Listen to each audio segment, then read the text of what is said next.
Good evening, everybody, and welcome to Wednesday night Bible study. And glad to see those of you that are able to join us tonight. And just want to thank you again for that. Just a reminder that I would really love it if you would share with your friends um, this link with other people if this has been a blessing to you. Let me actually get my pictures over there. Sorry about that. It's amazing how I do this all the time and I still tend to mess things up technologically. Anyway, so hi, I'm here. And just again, I'd like to welcome to Wednesday night Bible study as we begin our time of study together. I'd love to know who's listening. So if you don't mind just putting a little comment in the comment box, just say, hey, Pastor Mike, I'm here or whatever.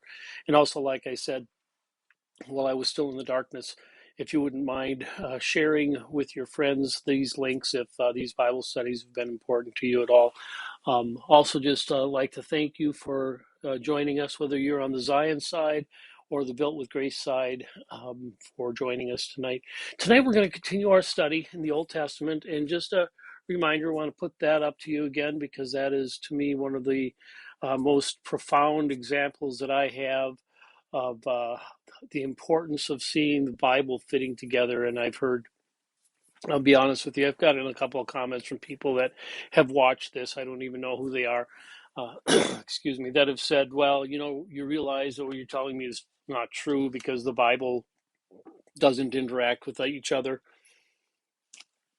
Excuse me, a little bit of a raspy throat tonight.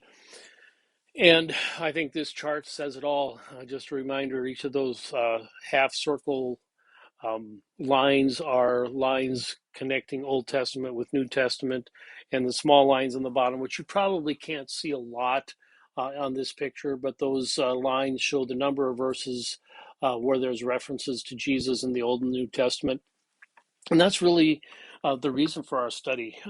Doing the Old Testament, um, some people get confused by it, but doing the Old Testament is really about um, seeing how Jesus fits into the whole scheme of things. And we talked a little bit about the fact that God is the foundation of that. We talked last week about the fact that we are created in God's image. We talked about the fact that um, God's desire is to rebuild the foundation. If you remember what I said last week about the fact that really Adam and Eve had it all.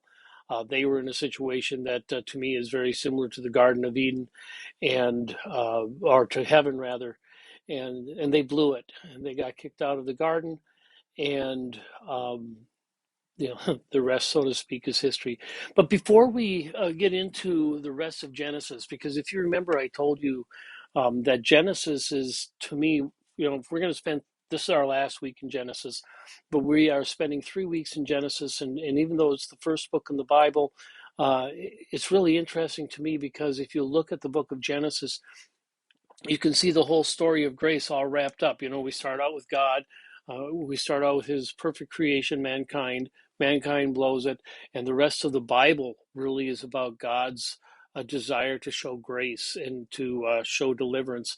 And the book of Genesis does that. It shows that whole sequence of events. But before we go too much farther on that, if you're not a student of the Bible, I just want to remind you of what the Old Testament is all about. And I thought about this after last week. I thought, well, if there's any of you that are listening that haven't really been into the Old Testament a lot, maybe you've kind of forgotten some of this. So if this is brand new to you, great. If it's a redundant, then I apologize. But starting out, just kind of reviewing the fact that the Old Testament is made up of 39 different books. There's 66 books um, in the Old Testament. And I see I'm going to have to change something here. Excuse me a minute. I'm going to disappear for a while, and we're going to do that instead. I thought I had that problem from a couple weeks ago worked out, but I'm just going to have to talk and let you guys see these screens because I think it's important to do. So, as I said, the Old Testament is made up of 39 books, and those books are in different categories. As you can see on the screen there, the first 5 books of the Old Testament are what we consider the law. Some people refer to it as the Pentateuch. That lays the groundwork of God's um, desire for holiness in his people. The second section, made up of 12 books, is the what we call the history books. Those are the books where a lot of the Bible stories that you grew up hearing in Sunday school are in those 12 books of the history. The poetry and wisdom books are just that. They're books written in a very poetic manner. And the last section, and there's 5 books there, the last section of the Old Testament is the prophets. And just kind of going on a little bit farther on what that looks like.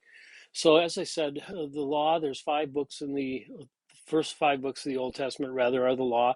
And most scholars agree that these were probably written by Moses in the book of Genesis.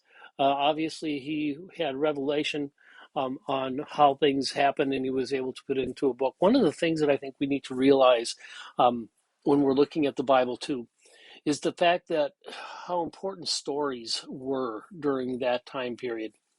The printing press was an amazing, amazing invention. But before that, we relied on stories for many things, and so those stories got handed down from generation to generation. And within the Hebrew nation, especially, they were very careful to make sure that those stories continued on. One of the things that I think is interesting with that is, for example, with creation. We have, if we're believers in Jesus, believe that God created the heavens and the earth. We have Genesis to prove to that. Missionaries have found that when they go into, for example, the depths of the jungles in South America or in Asia or Africa, what they have found is that every people group has a story about some creator, some ultimate authority that has created. In fact, the story of the flood, many other stories that we have in our Bible, there's renditions of that, or there's examples of that within all these other people group that don't have the Bible. But anyway, that's a side note. So we see here we have Genesis, which we're going to finish up tonight. Exodus is next week, and that is basically the story. Genesis takes us from creation to the story of Joseph. Exodus takes us from Moses to Joshua. Leviticus, Numbers, and Deuteronomy are all a part of that wilderness wandering. So those are the books of the law. The second section is the book of history. There's 12 books there. And again, if you're going to Zion, you'll notice the first book there on the list is Joshua, and that's what we're going through right now. And I'm not going to spend much time on these because obviously we'll be going through them in the coming weeks. But you have Joshua, Judges, Ruth, 1st and 2nd Samuel, 1st and 2nd Kings. 1st and 2nd Samuel is basically, and they believe Samuel wrote those books. Those 2 books basically take up the story of David and Saul.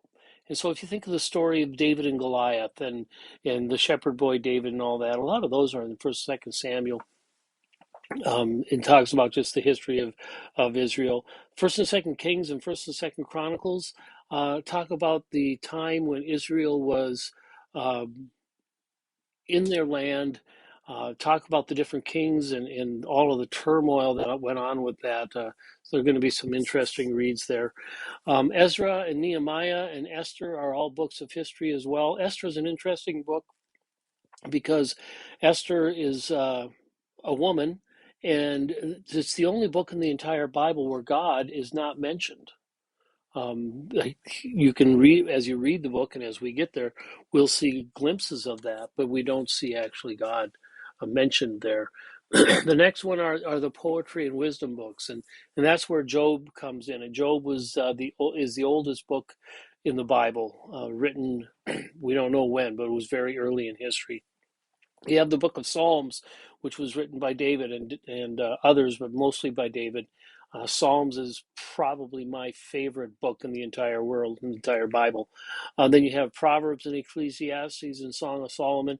They were all written by David's son Solomon, and as we go through that, we'll look at those.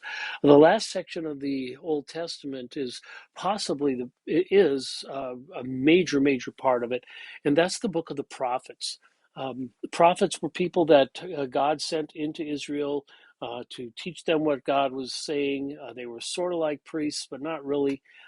They talked about what God wanted now. They talked about the future. There's two main sections of the book of the prophets, as you can see there. There are the major prophets, which are Isaiah, Jeremiah, Lamentations, Ezekiel, Daniel. And then there are minor prophets. There's 12 of the minor prophets. Just a little side note on that, we say the major prophets and the minor prophets, but that doesn't have anything to do with the importance of their message. It has more to do with um, the uh, the shortness of the book, and so that's really why they're called minor prophets. Really interesting stuff in the minor prophets. If you're going to Zion, I'm thinking I might do a series on the minor prophets sometime, because there's some interesting stuff in it. Anyway, so that is, in a nutshell, what the Old Testament is about. And I'm going to try to switch this back now and see if this will work.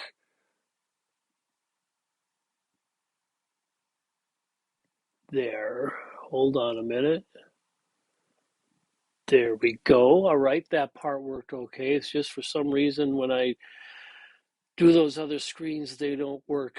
But the basis of our study tonight is to look at Genesis. And like I've said, probably to the point where you're sick of it, is the story of Genesis is really the whole story of grace. And Genesis, from what we've talked about to Joseph, is there's a lot of stuff that goes on. You know, we've already talked about creation. We talked about the Garden of Eden.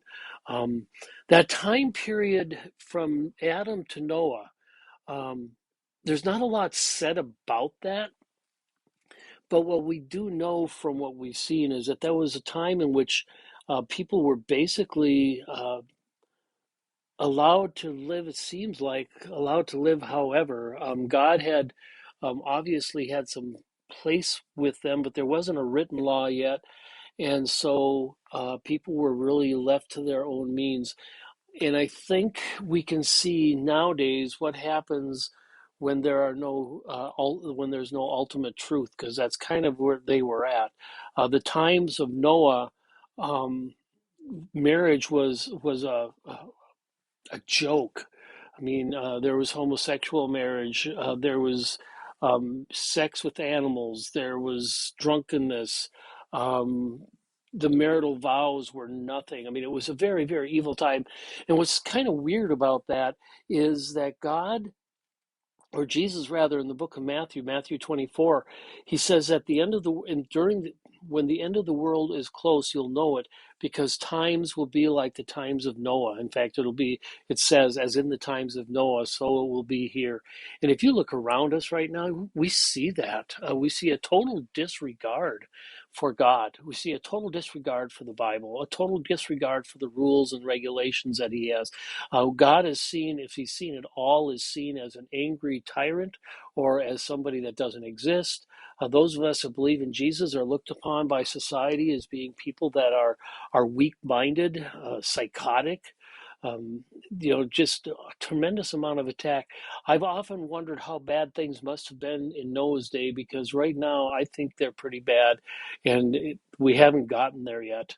But that time of great wickedness teaches us, I think, something about our Father and our God, and that is how patient He is. Um, he endured, He's a holy God. He cannot stand sin, He can't allow sin, and yet He allowed it, and to a point where finally He had to destroy the entire world.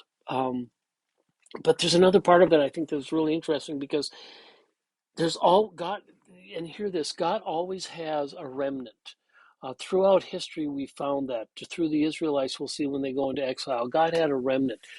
Here, in spite of how evil it was, God found somebody that was willing to, um, was listening to him, and that was Noah and his family. That's why he chose Noah. And he chose Noah to continue on his promise of creation, and his promise, rather, of rest, restoration and reconciliation.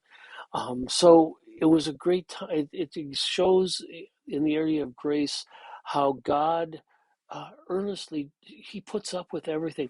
And I'm not sure, and there's a lot of scientists that wonder about this too. Um, the If you read the Genesis account of the flood, not only was there a tremendous amount of death, obviously, but the cataclysmic way in which the world was treated. It says that the waters from the deep came up. It implies earthquakes. It implies that there was a whole climate change. We talk about climate change now, which frankly I think is a joke. I think one of the most arrogant things we as a human race have ever done is to think that we can change the climate. Sorry, God's in charge of the climate. Mankind will never be in charge of the climate, and God will control that no matter what we do. So, do we need to take care of planet Earth? Yes, by all means. Do we need to recycle? Do we need to do all these things to try to make life better for us? Yes. Are we going to be able to change the climate? No, we're not going to be able to change the climate. And so the whole thing of climate change is just, I think, a tool of Satan, and it's a joke. So we need to work on being better, but we don't waste our time on things that are none of our business. It's not our circus. It's not our pony. But in the spite of all that, God took that time of great catastrophe to rebuild his world. And how that means, I don't know. I can't wait to get to heaven to find that out. So, from Adam to Noah, we have a time of great wickedness. Then the great flood happened. And to me, that is an example in grace of the fact that God allows us to start over. Like I say, he always has a remnant, and he always wants us to start over. And he leaves us during that whole story, excuse me again, he leaves us during that whole story with a promise that he will never destroy the world the way that he did during the flood. So even though we have the catastrophes in the south, and I'm not trying to make light of them, and we have the flooding and the earthquakes and stuff, he's promised that he'll never destroy the world like that until Jesus comes back, and then he's going to bring a new heaven and a new earth, and we're going to live in peace and safety, and no more illness, no pandemics, no vaccinations, no political unrest, no critical race theory. It's all going to be washed away in this brand new world. But until then, we have this time of grace and starting over that the flood shows. Then, after the flood in the Old Testament and in Genesis, comes the Tower of Babel, which is not really ever called that, but it was a tower that was being built up by mankind. If you remember the story of the Tower of Babel, however it's pronounced, it's a story about how the people of the world that were um, survived the flood, and Adam or Noah's descendants decided to build this tower that would um, bring them to the very heights of heaven. They were going to climb up to see God. They were going to be gods themselves. Interesting with that is there's a spot in Isaiah where Isaiah talks about the fall of Satan, and Satan, his whole thing was that he was going to be like God. So this movement by the people to build this tower was sinful. It was a sin of pride. It was a sin of arrogance. It was also a sin of disobedience, because one of the last things that God said to Adam and Eve, and it held true even after they left the garden, is that they were supposed to go forth and multiply and fill the whole earth. Well, as long as they were together building that tower, they weren't going anywhere, and God wanted his world filled with people. And so I think, and I read this too. One of the reasons that he did what he did, of confusing everybody's language, was, first of all, it stopped the tower, But the second thing it did is it put people in a situation where they needed to move away and live in people groups. And as they did so, they populated the earth the way God wanted it to. So the Tower of Babel, whatever, is to me an example of grace because it shows that God will work in the lives and the minds and the hearts of people to accomplish what He desires, and He desired for the world to be filled with people, and with that we would enjoy this world as such as it is. So we have the flood, we have the Tower of Babel, and then the next part of the story of Genesis, where I see grace, is the story of Abraham. He starts out as Abram. Later on, God changes his name to Abraham. But it's such an interesting story for grace because Abram, um, was one of the people he may have been one of the people helping build the tower. Most scholars have agreed that probably from what other extra biblical information, historical information, the area where Abram and his father um, were living was an area in which many gods um, were worshipped, and it's possible, in fact, likely, that Abram's father was a maker of statues, and not statues, idols. And then God calls them out of this obscure country um, to build this new land, and they were going to be His promised people. To me, that's grace because God doesn't just take the superstars of life. A lot of times, the people that God chose are the obscure people. I mean, if you think of Jesus' disciples, they were 12 fishermen. They weren't educated. They weren't, the religious elite. They were just people, and yet God chose them. And in the same way with with Abraham. He chose him from an obscure country to bring him to this new land. And the other thing about Abraham is that not only grace involved, but the faith involved. For him to pick up his wife and family and say, "Okay, we're moving." I don't know about you, but I think if I were to go upstairs and say to my wife, "Okay, we're going to move, and we're moving tomorrow," and she says, "Wait a minute, where are we moving and why?" And I say, "Don't worry, God's got this all under control. We're just going to do it." It's not going to meet with, let's say, the best of reactions. And yet that's what Abram did, is he picked up his family. They moved to a far land. When they left their hometown, they had no idea where they were going or what was going to happen in the future. But that's grace, because grace allows us to trust God in knowing that even if He takes us to a place we don't understand, He's going to cover us. He's going to be with us and lead us and guide us. So we go from the from Adam to the great flood to the tower to Abraham. Abraham has two children. One, the child of promise, was Isaac. Uh, Abraham and his wife Sarah decided God wasn't being quick enough, and so they went on ahead of God and had a child before the child of promise. His name was Ishmael. It's an interesting story there. Isaac was the father of the Jewish nation, Ishmael, the father of the uh, Arab nation, the Muslim nation. Um, the two were at loggerheads from the time that they were born, and they will be until the end of the world. And so, what we see right now in Afghanistan, what we see right now with the nations that are piling up against Israel, what we see here is a war, a battle that has been going on since almost literally the beginning of time. This is not a political issue that we're dealing with within planet Earth right now. This is a spiritual issue. This is spiritual warfare that we're in. But in the midst of that, to realize that God's grace is working through all of that. Abraham was not a good dad. Abraham failed. Abraham made many mistakes, and yet he was called the friend of God.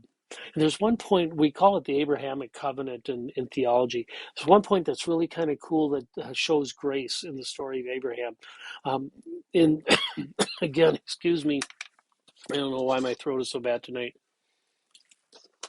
in Old Testament times, the time of Abraham, when two people were going to make a covenant, and nowadays we sign a paper. Back then they didn't have that. So when they were going to sign a covenant, what they would do is they would take animals and they would split them down in half, and they would put them on either side, and they would the two involved in the covenant would walk through between those two between that tunnel of animals, and that would signify uh, a legally bound contract. What's really cool is when God did that with Abraham, he made Abraham fall asleep and God walked through. And the reason that's a cool statement of grace is because it's not about us.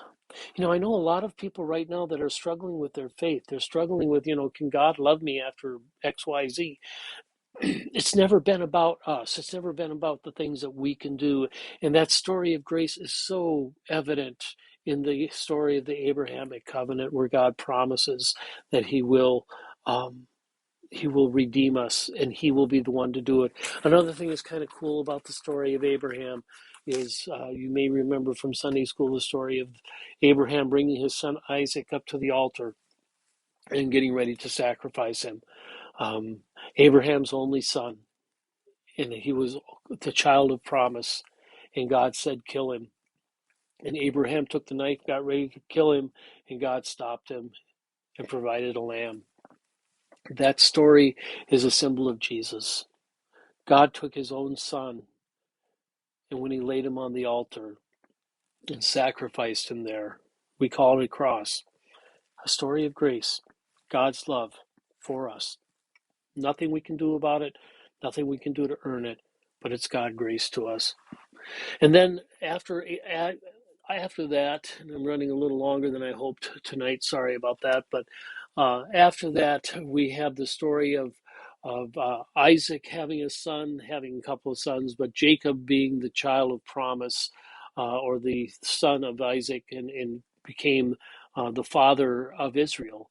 And in fact, Jacob's name was changed to Israel by God. Names were very, very important back then. And through Jacob, God provided the promise of a great people. And one of the things I think is so cool about that is, God says, I didn't choose you because you were the greatest. I didn't choose you because you were the strongest. I didn't choose you because you were the most faithful. I chose you because I love you. And as we get into the rest of the story of Genesis, and as we look at the way the tribes were, uh, Jacob had 12 sons.